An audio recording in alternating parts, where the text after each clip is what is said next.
Bring out the talent. Bring out the talent. Bring out the talent. Welcome to Bring Out the Talent, a podcast featuring learning and development experts discussing innovative approaches and industry insights. Tune in to hear our talent help develop yours. Now here are your hosts, TTA's CEO and President Maria Melfa and Talent Manager Jocelyn Allen. Well, you're not quite Maria. Here I go again, guys. Another funny joke about how Maria's starting to look like John or vice versa, but it's not. Well, you left me with nothing to work with now. Thanks. Sorry. But we have Johnny Boy joining us again today. Always a fun time for us when he graces us with his presence. So how you doing? I'm doing quite well. How about yourself, Jocelyn? I'm doing great. Happy that the weather's turning around finally and that we're getting some sunshine and rainbows, so to speak, because it was dragging for a while there. So happy to be on the other side. Also very happy about today's episode. We're talking about engagement and performance from a systems perspective, how you can rethink how you are doing it and put it into a process that helps define where you're going. So let's get started.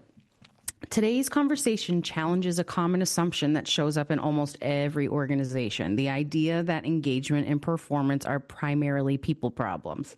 Research from Gallup actually shows that only about 23% of employees are engaged at work globally, a number that has remained stubbornly low despite years of investment in culture, leadership, and development. In reality, what drives behavior at work is often much less visible. It's the systems behind the scenes, the way meetings are structured, how success is measured, what gets rewarded, and what's getting overlooked. These are the forces that shape how work actually gets done. Joining us today is Justin Robbins, founder and principal analyst at Metric Sherpa. I love the name. Justin has spent over 2 decades helping organizations strengthen customer experience, optimize operations, and turn insight into execution. His work has been featured by NBC Nightly News, the New York Times, and Forbes, just to name a few small folks. And he's known for bringing a practical, operator-driven perspective to complex organizational challenges. So in this episode of Bring Out the Talent, we explore what really drives performance, why so many transformation efforts fall short, and how leaders can start rethinking the systems that shape engagement, burnout, and results. Very excited to have you. Welcome to the show, Justin. Well, thank you, Jocelyn and John. I'm very excited to be here. Yes, we're excited to have you. We got a little J crew growing on, so we're obviously off to a really great J, right? I know. What is it about J names where we just like automatically vibe together, right? So we're off to a great start. But let's talk a little bit more about your approach and your business. So you've spent over 20 years working across customer experience and workplace operations, often seeing where alignment breaks down and strong ideas are struggling to gain traction. From that vantage point, what have you found consistently drives performance inside organizations? Yeah, it was interesting for me. I think of myself as a bit of an experienced mutt. My background's been 3 acts, I guess you'd say. One was operations, one was leading training teams, and then working with technology companies. And I don't know if you've ever had this moment in your career where you asked, like, is there a common thread through all of the stuff that I do? Like, what's the thing that actually makes me come alive? What is the place where I'm most curious? And I had that light bulb moment probably about 2.5 years ago. And what I started to realize that the light bulb moment for me is most people that I had worked alongside, that I had managed, heck, even myself at one point, would say at one point or another, it felt like work was working against itself. And so that got me really, really curious and got me to that question of, well, what actually is driving the way that work works inside of businesses? Jocelyn, I think in its simple terms, it's 2 things. It's clarity and consequence. And what I see driving performance is really whether people can answer, I'm going to say positive performance. Let's put that clarifier out. What I see driving positive performance is when people can confidently answer one question. It's how will I know when I've done good work? And what I find is that when people can answer that question without hesitation, when they can act against that question performance follows. And when they can't, and let's be honest, most can't, you get hesitation, you get self-protection, and you get this slow erosion of momentum. What I think plays out for most businesses is that you've got this system that is teaching people what actually matters. Like, it's the work. It's not what you did in onboarding. It's not what you're doing in your one-on-ones. It is the stuff that you kind of mentioned in the intro, what gets measured, rewarded, escalated, or ignored. Like, that's what people actually learn. That's what shapes how people perform every day, is how has the system kind of been unintentionally engineered to either support or discourage people from being their best. Depressing figure from McKinsey. Their research shows that about 70% of organizational transformations fail. And a lot of the leaders often point to behavior as the culprit. So I guess, Justin, when you walk into an organization, what tells you this is a system problem or this is a people problem?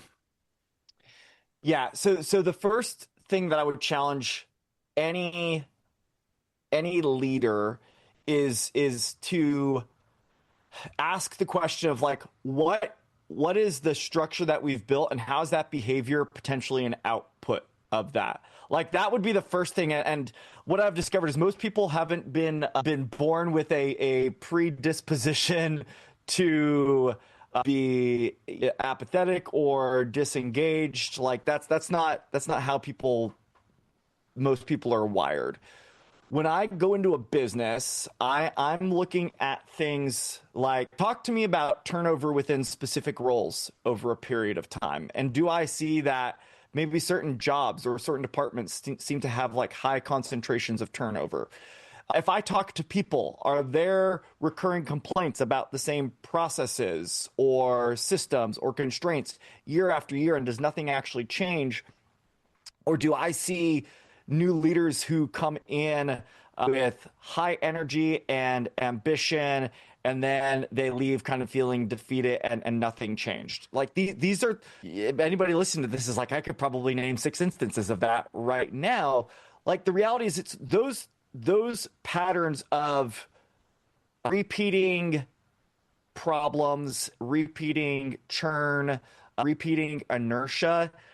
Those are places where it's like, I don't ask what's wrong with the people. I really start asking, like, what is this system teaching people to do or not? The way I think about when I've studied this, and maybe something fun to know about me. So I'm a drummer, have been since a very, very young age. And so I'm naturally like wiring and thinking about rhythms.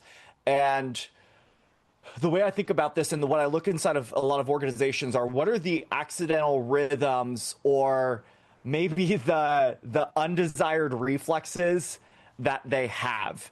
And these are the things that, like, I can just test, and like, what's the natural like pattern that plays out in terms of how people respond to what they show me, what they defend. And this might be meetings that they have, it might be decisions that they make, it might be like where they stay silent. Most of those things that I look at were never designed. There was never kind of an intentional pre-decision. These are just things that formed out of urgency, out of habit, out of pressure. And I see organizations where what leaders say matters has actually been replaced with something else that's reinforcing something completely else, like completely different. So when leaders are saying we have an engagement problem, right? I mean, it's a very simple thing to kind of say when things aren't getting done, right? Or if you're not feeling like culture is enabled in the way that you are looking for it to be or have established it to be. There's a number of different things between productivity and vibes, so to speak. So what could actually be happening beneath the surface if that's the problem or the thing that leaders are coming to you with?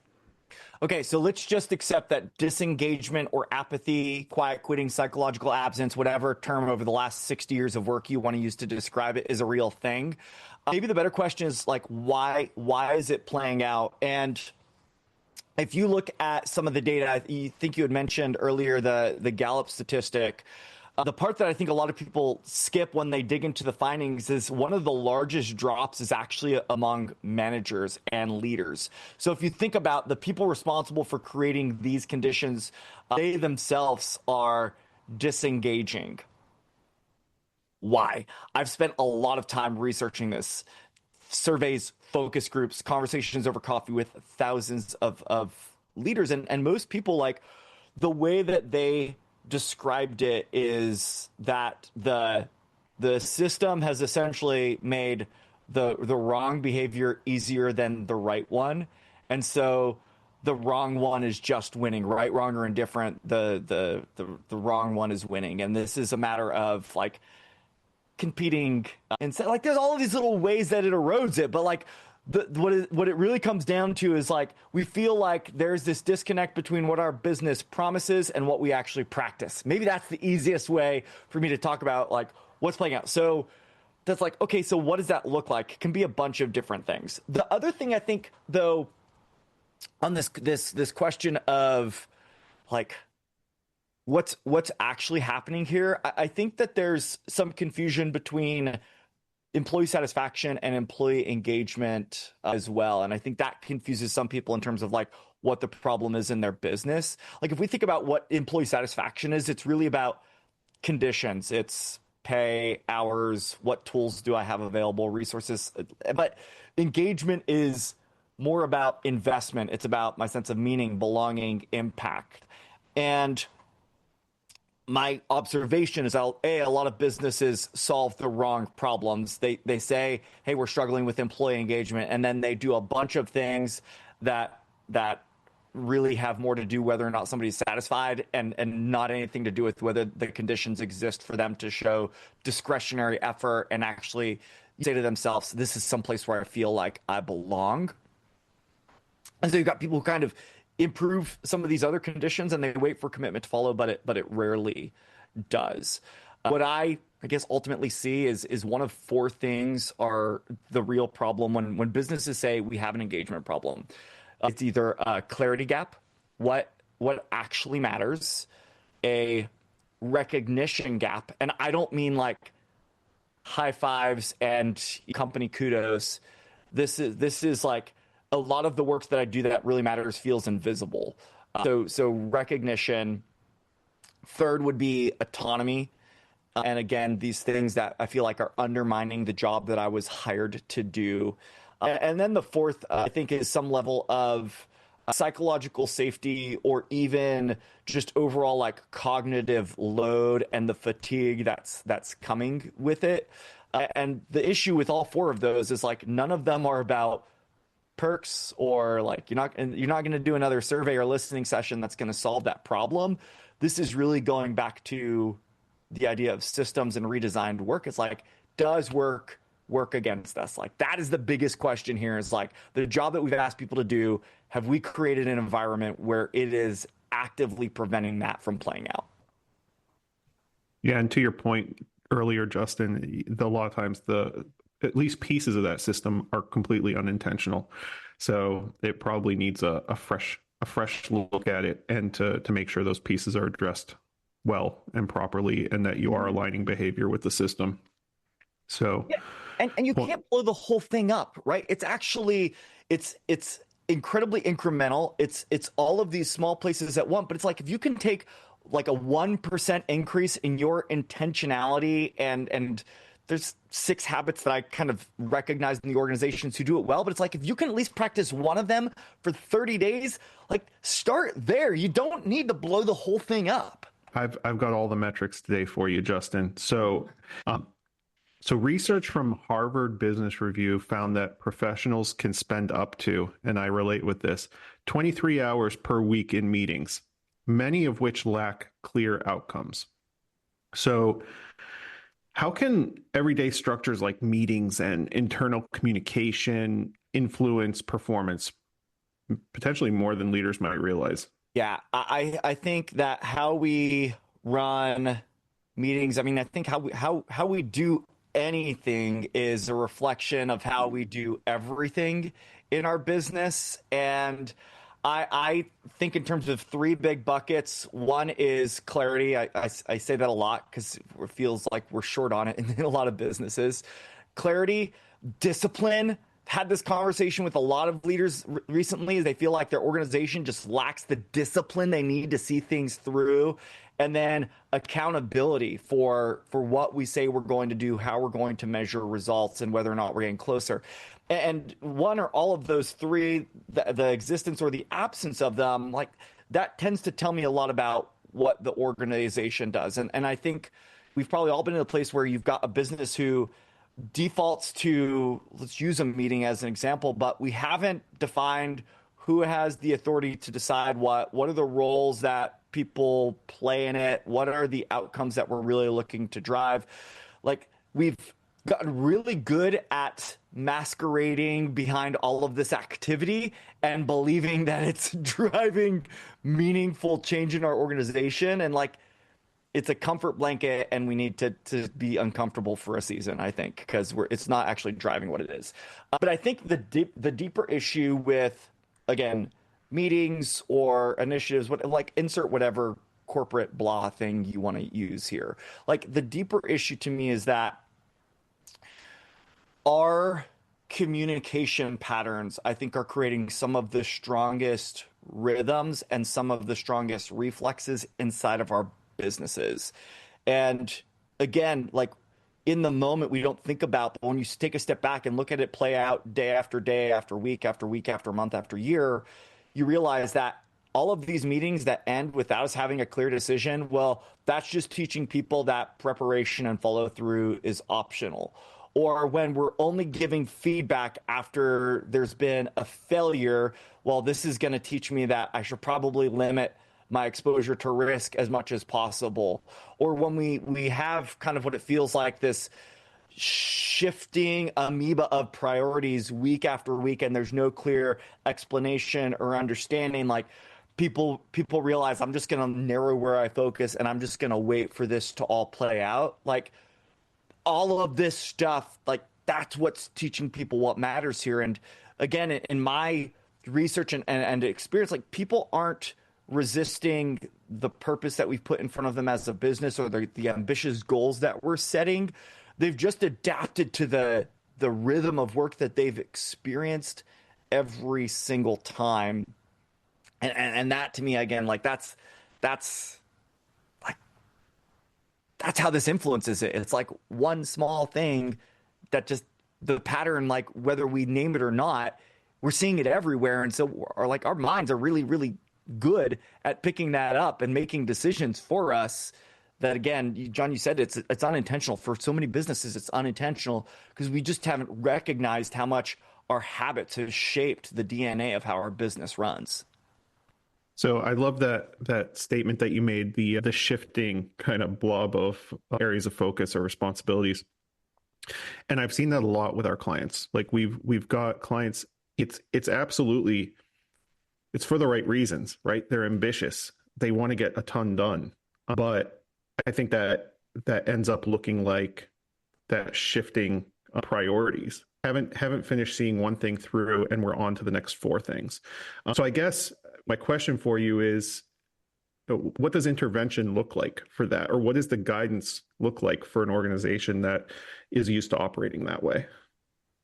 Oh, there is no quick and easy and sweeping answer to this. And I think this was one of the hardest things for me to pin down, especially as I looked at the organizations who did this really well, because I would say there were a couple characteristics that played out that I think enabled them to do this at scale and do it consistently. One was certainly having, I'll say, what resolved what matters really most to the business right now. I think it's easy for us to get into our like natural little functional buckets, and we decided what's most important to our team or to our department, and then we start to conflict with other parts of the business. And so I think you naturally have a lot of stuff where like people just manufacture what what's going to be best for their team at the sake of like, forget anybody else, right? They're not accountable for my quarterly business review or for my bonus like I am. So it's like, I'm going to go into self-preservation rather than kind of be aligned and resolved with the business. I think that's part one.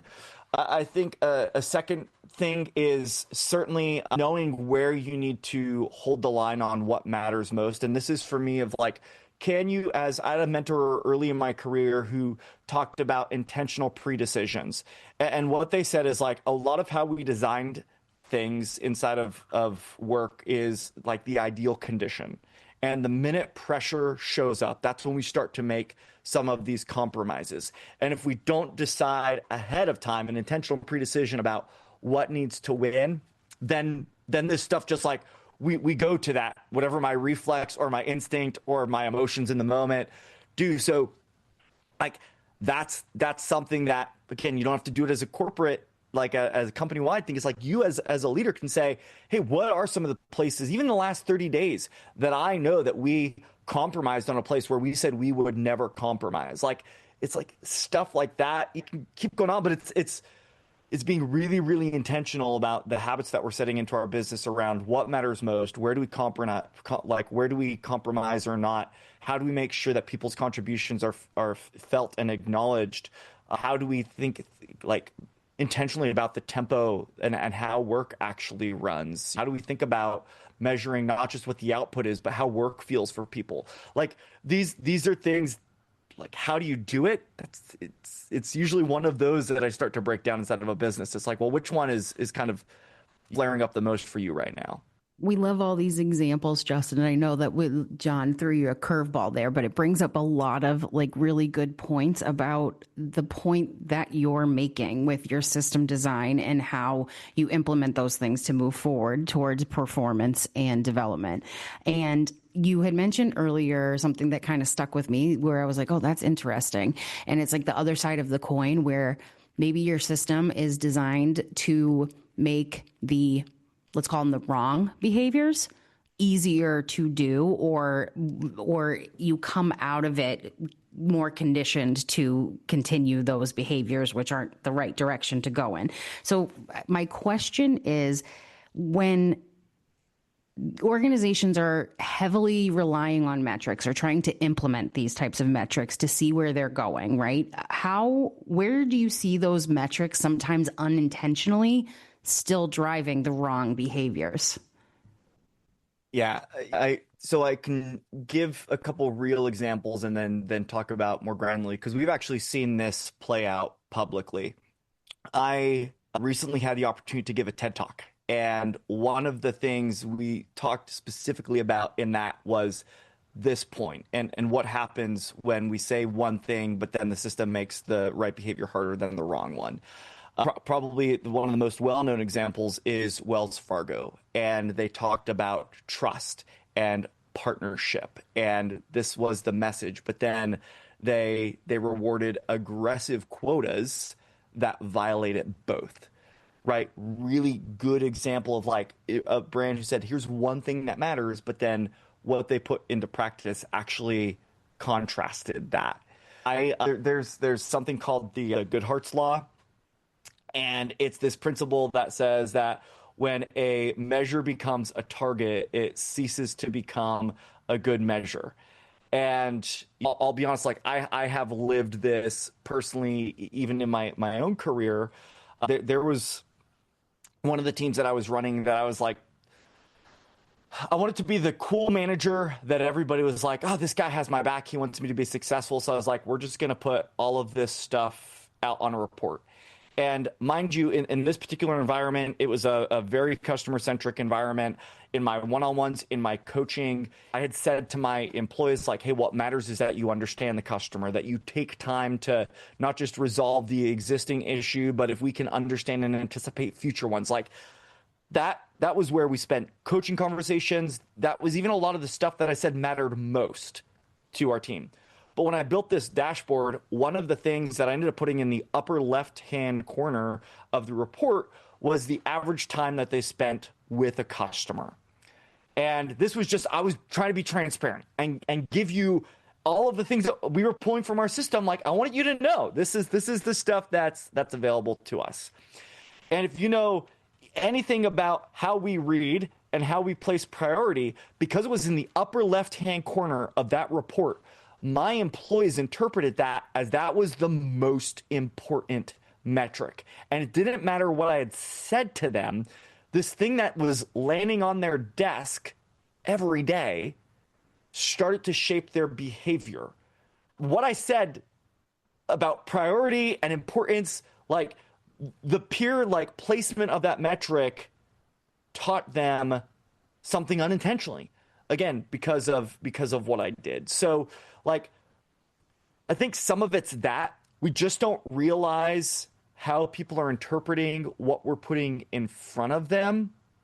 And a lot of this stuff isn't malicious. Again, there are, of course, examples where it's like, this is like, people got in serious trouble because of some of the decisions that were made at Wells Fargo, right? But there's other organizations on the other side of it. Like, let's look at Costco. I think Costco is another really good example. Like, here's a business that they pay above market wages to their employees. They build predictable schedules. Like, part of their entire model, I was talking to one of their senior leaders recently, like, employee longevity is kind of a core metric in terms of how they think about it. And then you look at their customer renewal rates, and it's, I think, above 90% in terms of customers who renew with them year after year. Like, another example, they said, hey, rather than let this be like an accident, let's be really, really intentional about what are the things that matter most to us. And so I think that's, Jocelyn, honestly, like a lot of it is just like unintentional things that we don't recognize. What is the downstream consequence of us putting this in front of our employees in this way, in this moment? No, that's a great answer. And your examples are great too, because I mean, I think we've all experienced some version of that too, where it's helpful, right? It's data, but what is it conditioning us to do? So those are helpful examples. Thank you. So Justin, there's a lot happening beneath the surface that shapes how people work. And I guess I'm curious, what are some of the less obvious factors that influence performance inside organizations? Like, I know you said where a metric was placed on a screen is one example of that. Are there some other examples of some of that unintentional influence on performance? Yeah, I think of it this way. Every organization has two kind of ways of operating, and they are both happening simultaneously.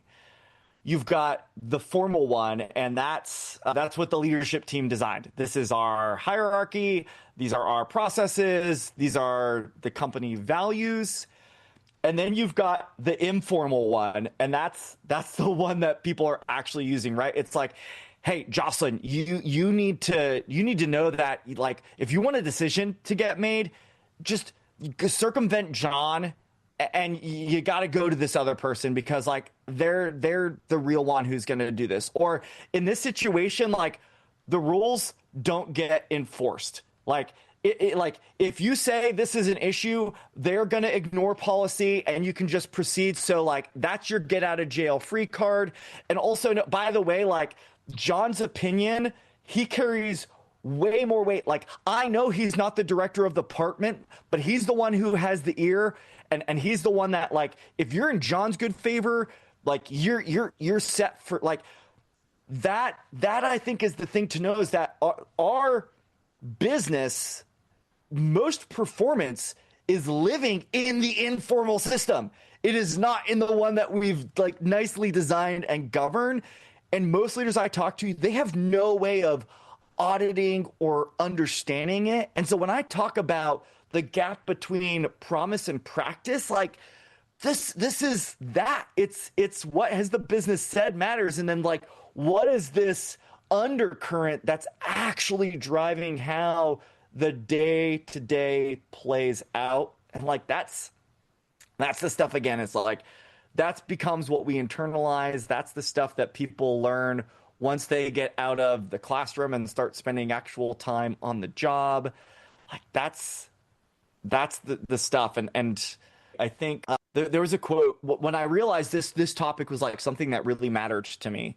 There was a quote I had stumbled across from Maya Angelou, and it says, "People will judge you by your actions, not your intentions. You may have a heart of gold, but so does a hard-boiled egg."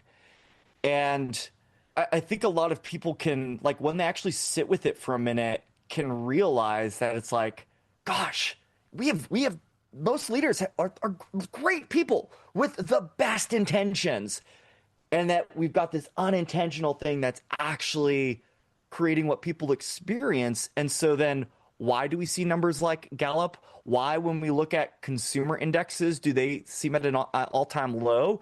I think we've just hit this point where this unintended byproduct of this secondary operating system is just causing everything to shake.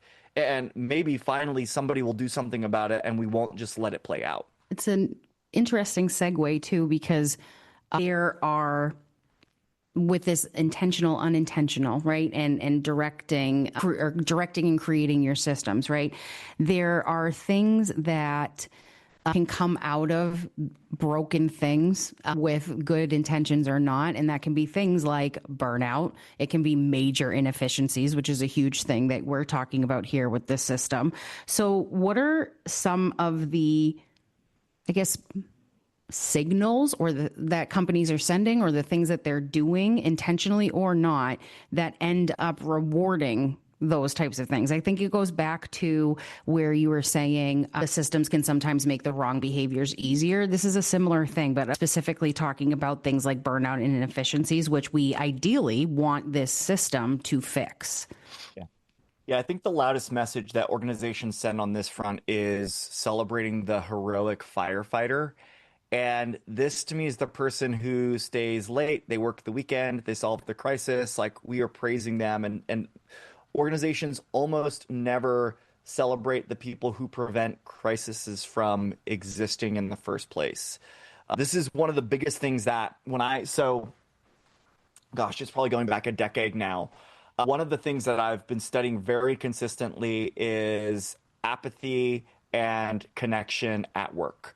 And employees at all levels, like what are the things that drive to burnout, that drive to resignation, that drive to, like, all of that stuff. And what I discovered is that burnout was often affecting the top performers first, right? These are the people who are stretching to fill gaps. They are helping navigate ambiguity with maybe a less tenured team. They become incredibly reliable. And over time, we turn that reliability into expectation with those people. And their output is continuing. Our investment as a business really doesn't, right? And that gap between promise and practice continues to grow. They continue to feel it more and more and more, and they're stretching. We don't kind of give them an opportunity to recover or hit any type of like meaningful pace. We kind of have this unnatural erosion of any sense of boundary, like, and then finally, by the time we get to like burnout at the surface level, like that's been building for a long time. And again, I think it's really concerning because the most significant place, it is the top people who care the most and have given the greatest investment, and we've just kind of glossed over what that's doing to them. And because of my belief, based off of what I've observed and studied, is like a lot of these people have the characteristic where they're also not going to cry uncle. Like they want to help, they want to bridge the gap, and then it gets to where it's too late.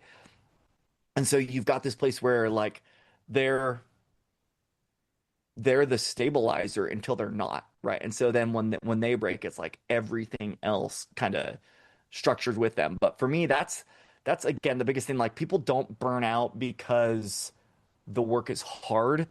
They burn out because so much of the work feels invisible and underappreciated. So even when these things are recognized, right? Change can be slow. It can be really difficult, right? You have to figure out what the problem is and then go solution it. So what tends to get in the way of the redesigning of systems? You figured it out what it is. So what's preventing us from step one forward? I think the the most honest answer is identity. And what I mean by that is we defend the systems that we helped build because we maybe feel like criticizing the system is criticizing the builder, or at least the enabler. And I think it makes some of that change really difficult. I think maybe beyond that, the current system that we have is producing outcomes that someone in the organization is benefiting from. And even if they're not the best, they're acceptable. Like I've had this at points in my career where it was good enough. And you've got a person or maybe a coalition, and like that's the real obstacle is not can we do change, but what is the cost of change? Do we understand the cost of not changing? And I think it gets really easy to justify and accept status quo. I mean, if you look in most organizations, like what ultimately wins, and it's the way we've always done it. Again, not because I don't think people, maybe I am in the minority here, but I don't genuinely believe that people fear change. I think people fear uncertainty.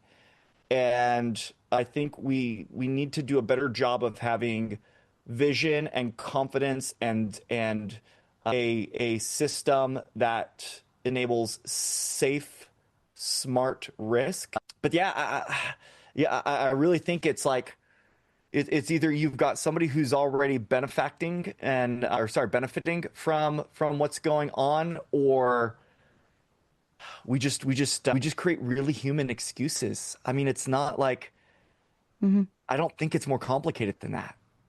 No, and I like that answer too, because I mean, you could kind of see me like giving you recognition as you were saying things, because it's why I love doing this podcast too, is because I think more than ever, I would say since before COVID, because I think, or just right when COVID hit, because I think that's when it really hit us all, like what it meant to be human, right?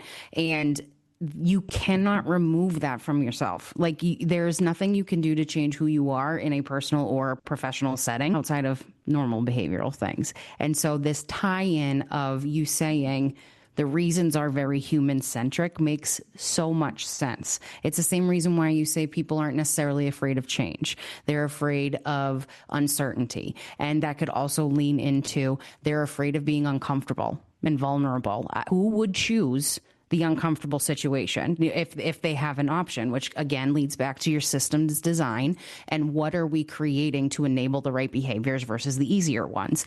So I see you kind of thinking and spitballing all at once, because like this is triggering a thought over here and that over there. But I think that's what makes what you're doing magic, is because like you can still be you and bring things to the table, and then it's how you create from there that enables the rest of your organization to follow suit. So I know that you were jumping around and you're like, I just don't know, but I think in that is the right answer, and a very valuable one for everybody listening. Well, the reality there, Jocelyn, is it always depends. It always depends, and I think that's the thing that's always been rewarding for me, is when I sit alongside a leader. I think the ones who do this well, they share one characteristic, and that's a willingness to hold what I call structural accountability, not just aspirational accountability, right? They're willing to change. How do we incentivize? How do we measure? How do we govern? But it's never just one thing, and it is almost always us who is the barrier. Like that I think is one of the things that gets really exciting, and maybe even part of the struggle of that. It's like I can think of like 5 leaders in the same organization where it's like each one of their barriers is really different, but every one of their barriers gets back to like, what is the narrative that they're playing out inside of their mind way more than what's happening in the environment around them? I am such a culprit of creating storylines in my head. I also get that. Nice. So Justin, just to make this more tangible for our listeners and to kind of tie together some of the concepts that we've discussed, could you share a situation where a shift in the system led to a meaningful improvement, both in performance as well as employee experience? Yeah, I think one of the best examples of this that I want to go to is a leader who resisted the obvious fix and was willing to ask harder questions instead. So early part of my career was hospitality operations, then running into contact centers. And that was, I spent, especially my time in operations, a big part of it was in contact centers. So then when I left contact centers, a lot of my early clients, as you can imagine, were running some sort of like service or support team. And there was this one particular contact center that they were, if you think about from an internal metric standpoint, like across their dashboard, by all accounts, they were really, really high performing, both in terms of their effectiveness and the time they spent with someone and what they could accomplish, the amount of activity that they were doing. Like, the work itself looked really good. The reason they reached out initially is they had employee turnover had started to explode, and unsurprisingly, customer satisfaction was also tanking. So I remember I got the call and he's like, "We've taken a cliff dive and we don't know what caused it." Like that was kind of the way that they were thinking about it. So their first instinct though was, we need better training, and we want to have a cultural kickoff. That was the request was, we think we need some better training and a cultural kickoff. Before we did any of that, we're like, can we actually spend some time auditing the actual work here? And it was interesting because it was a flashback moment for me, because one of the primary things that their employees were evaluated on was speed. What was your handle time with this customer? What was your time to close? But those were in direct conflict with what was actually needed to resolve these really complex customer issues, which is what was also kind of playing out in here. And so what you saw, right? And this is stuff that, like, sometimes you sit and you look at it and like people have this, like, they smack their head, they're like, "Oh, duh." It's like, hey, this was one of those. Because here you have these employees who are actually taking time to solve the problem, understand the customer, and they were being scored lower than agents who were moving fast and transferring the calls. I actually had this one agent I found who was like really, really good at like getting the customer to this certain point and then transferring them. And so they were like, as far as like every indication, like unless you really dug into it, that would have looked just fine. And so here you had a measurement system. It was actually training agents to be inefficient, and it was publishing them to be effective. So for them, the structural change that we made there, I mean, it honestly became pretty straightforward. And that's a lot of times this stuff, like if you spend even a little bit of time just like digging into it, you figure out, okay, this is what it is. So first thing we did is like, how do we actually think about measuring success? Not just reflective measures of success, which I think are most businesses were really good at looking back, but we're not good about, hey, what are the predictive things, right? We're here in the beginning of summer, so it's I live on the coast, it's beach season. I've got like 2 ways I can predict how I'm going to feel on the beach this summer. One is reflective, it's the scale. The second is like, what am I eating? Am I exercising, right? Like simple stuff like that. We said, how do we redesign the measurement system so that we're more metrics that are about what are you eating and are you working out than what happens when we step on the scale? So in this case, we were like, well, how do we make sure that next issue avoidance and first contact resolution are actually measured and understood? And that becomes one of the primary measures of success. And speed becomes a guide rail. Right. And we know that if we're too far this way or this way, like maybe something else is going on. And then when we looked at how even the managers were being measured, it was more about how are they developing their team, and are they coaching and nurturing in a way that's actually driving sustainable, durable performance. Or what it had been historically was, okay, John did his 6 evaluations and he sent the email evals to Jocelyn. Great job, John. Like that was kind of what was happening there. So within 2 quarters, we saw repeat contacts went down for their business. Customer satisfaction improved. Turnover took a little bit more time, quite honestly, because people were skeptical. Like, is this just a temporary thing, or can I trust and believe you? And it really took consistency for their culture to I'd say reset. It wasn't a matter of the kickoff, and it never is.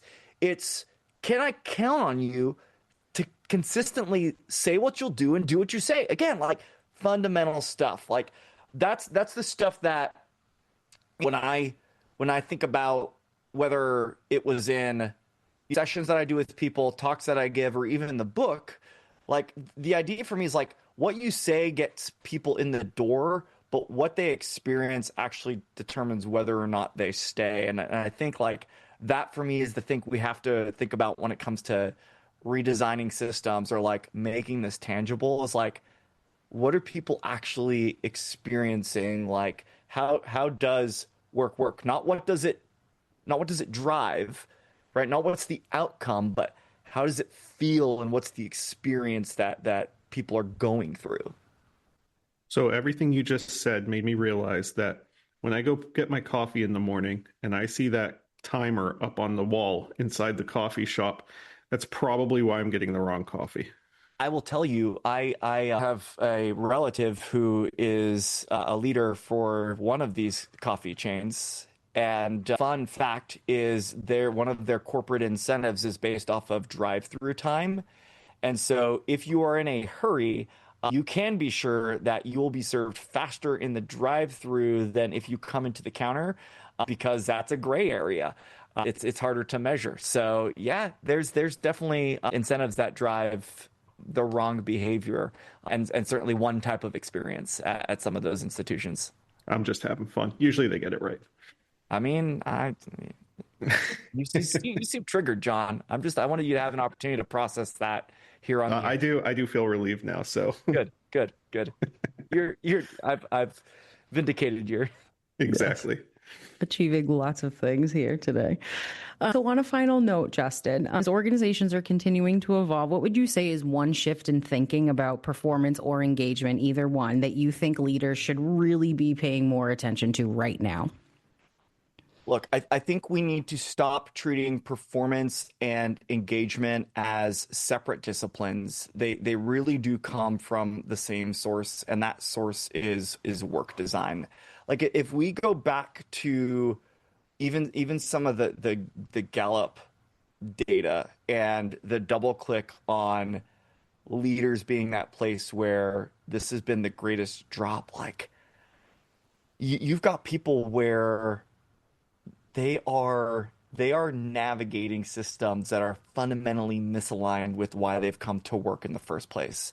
Again, like this to me was probably the most unsettling thing when I've done these employee interviews, is that like people, they want to make a difference. They want to feel a sense of purpose. They want to feel a sense of joy at work. Like they want their gifts and their experience. Like they want to have impact. And yet the number one thing I hear from people is they feel like the system or the process has made that difficult. Like that to me is the thing that we need to recognize, that is producing our culture and the experiences that people have like faster than anything that we say.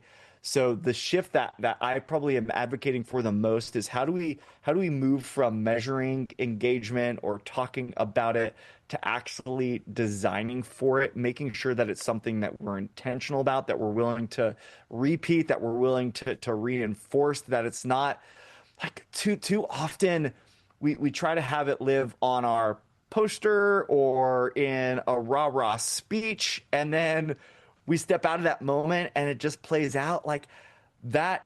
That to me is the biggest bit here. It's like culture, employee engagement, like none of that stuff can be trained. We can't just do something and expect it to like change. It's going to emerge from what we prioritize, what we reward, what we ignore, what we excuse every single day. And so what would I pay attention to the most right now is like, even where's one place that I can name where work is actually working against us, where our promises don't match what we practice. Start there. Maybe you have a list of 10. Don't get overwhelmed by it. Just pick one thing. And even for 30 days, like if I could for 30 days recognize what's the most common place where my people were unclear on what mattered most and spend 30 days reinforcing and iterating and like working through that with people, like that impact is going to last. And then I can move on from there. That's probably the biggest thing for me. I think that's great advice and a good place to start, especially when you say have your list and pick one, start there. It's good to know that you can take small steps in the right direction. So speaking of going in the right direction, we're now at the end of our formal interview. Now we're going to go to the informal side and do a little thing we call the TTA 10. It's the TTA 10 final questions for our guest. All right, Justin. So we talked to you a little bit about this before the episode started. I got 10 more playful questions to ask you. You answer them as quickly as you can. And we are going to put 60 seconds on the clock. So the goal is to answer it in less time than that. And if you do, we will reward you with a fun little, let's call it a dance number at the end. We'll see. Ooh. All right. So on that note, are you ready? I'm ready. Awesome. All right, David, we need 60 seconds on the clock, please. Clock is starting now. All right, Justin, coffee or tea, and how do you take it? Coffee, black. First job you ever had? Newspaper carrier. The one app on your phone that you could not live without? Notes. What is the last book that you finished all the way through? 10x is easier than 2x. Meeting at 7 a.m. or emailing at midnight? Pick one. 7 a.m. meeting. Oh, good for you. If you could shadow anyone for a day, living or not, who would it be? Oh, I don't like that question. I'm going to go with Simon Sinek. Okay. What is a skill completely unrelated to your work that you're pretty proud of having? I'm a certified competitive barbecue judge. Okay. Biggest career myth you wish somebody had busted for you earlier? Oh, probably around entrepreneurship. If you have an idea, chase after it. See what happens. Okay. What does your workspace look like right now? Be honest. Messy or clean? Oh, we're transitioning. I'm building a new set, so it's half messy and half clean. Oh, yeah, 50-50. Good answer. What's the last thing you Googled that you would not want anybody to see? You had to Google it. I genuinely don't remember. Okay. All right. Well, we will give you I don't remember as the answer. And David, we are done with our 10 questions. So can we get a final number, please? With a time of just 1 minute, 15 seconds, Justin is easily a winner of the TTA 10. Yay, Justin! Yay. I started as a paper boy. I guess I never graduated to a newspaper carrier. That sounds fancy the way you did it. So kudos on that. Oh. But that's just positioning and marketing or whatever you want to call it. But since you did so well and since you're such an expert in your field, you might not know this, but during the time that you were doing the TTA 10, Hollywood actually produced a movie about your story. And today we are going to look and listen to that trailer. Mainly listen, but please enjoy the trailer for the Justin movie. From the studio that brought you The Consultant, Margin Call, and John Wick, Quarterly Earnings, comes the story of one analyst who asked the question no boardroom was prepared to answer. What happens when the most human moments in your business become your competitive edge? He founded Metric Sherpa to uncover the truth. But the deeper he digs into customer experience, the more dangerous the data becomes. My God, they're actually reading the white paper. They're turning values into slide decks. When billion-dollar tech companies start using trust as a marketing strategy, one man must decide how far he's willing to go for authentic alignment. We needed a keynote speaker. We got a reckoning. Values only matter when they show up in how work really gets done. Now, hunted by consultants, feared by disengaged middle managers, and armed with nothing but research, frameworks, and terrifying clarity, Justin Robbins is about to make business communication personal. This isn't a product pitch anymore. This fall, the future of customer experience has a body count. Edward Norton as Justin Robbins in More Than a Motto. Truth over trends. Action over theory. Clarity or else. Oh, bravo, David. Coming to a theater near you. Exceptional. Yeah. And Edward Norton. I mean, that is a really great tie-in. What a fantastic actor. So. Robert Downey Jr. wasn't available, so we had to. Oh yeah, Edward no, Norton. we get it. It was a last-minute movie, so we understand. Yeah. Pretty cool, huh, Justin? Not bad for a day's work. That was good. I like that. Well, listen, we really enjoyed having you on the podcast. So thank you so much for bringing your wealth of knowledge and wisdom to us. This is an incredible concept on how to get your organization back on track with a systems redesign. And a lot of points hit home. So thank you for sharing with us. Awesome. Thanks for having me. Thank you, Justin. For more information on how systems and metrics can drive your engagement and performance, visit us at thetrainingassociates.com. We'll see you later.